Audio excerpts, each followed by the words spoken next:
कभी उड़ती है बात की, ना खाऊंगा ना खाने दूंगा, एक नारा उठता है, भले ही आप ना देते हो, ना सोऊंगा ना सोने दूंगा।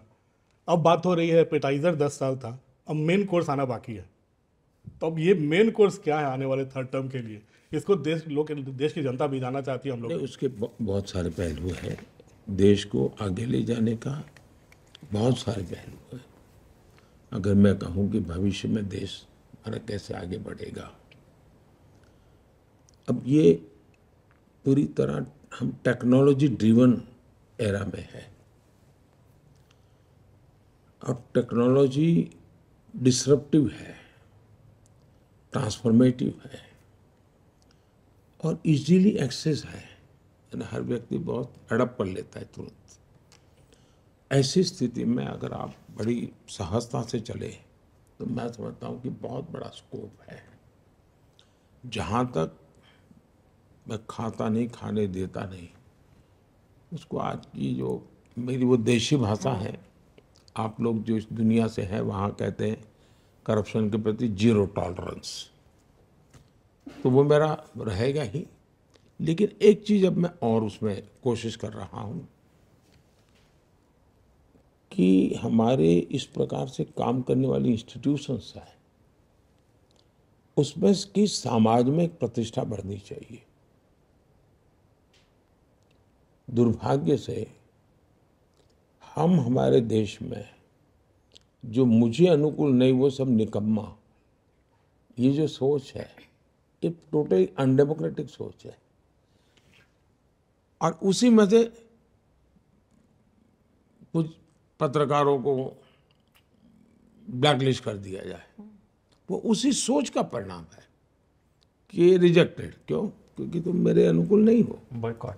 वो अनडेमोक्रेटिक है, लोकतंत्र की हत्या है वो। और इसलिए हमारी इंस्टीट्यूशंस के साथ भी वही हो रहा है। जैसे पत्रकार के साथ हो रहा है, तो मेरे अनुकूल नहीं तो निकम्मे। तो इंस्टीट्यूशन, तो मेरे घर पे रेड मत करो, मैं तो चोरी करता रहूंगा, तो इंस्टीट्यूशन निकम्मी। ये जो लॉजिक चला है, मैं उसका उपाय क्या? उसका उपाय यही है कि हमने ऐसी शख्सियत और ऐसे शक्तियाँ उसकी प्रतिष्ठा बढ़ा दीजिए।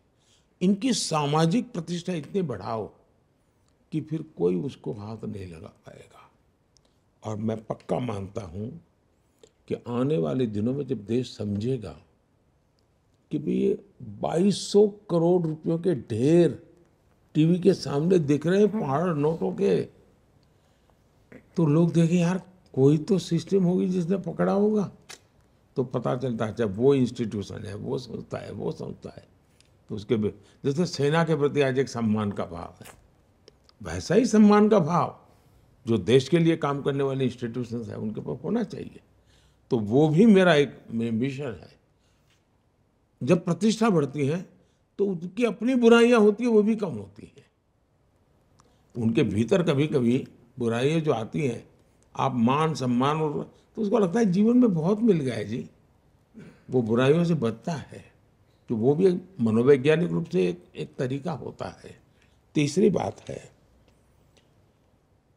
कि लोगों को तो ये लगेगा ठीक है सरकार ने पैसे ले लिए, हमारा क्या। तो मेरी कोशिश ये है कि न खाऊंगा न खाने दूंगा, वो आगे है। जिसने खाया है वो निकालूंगा और जिसका खाया उसको खिलाऊंगा।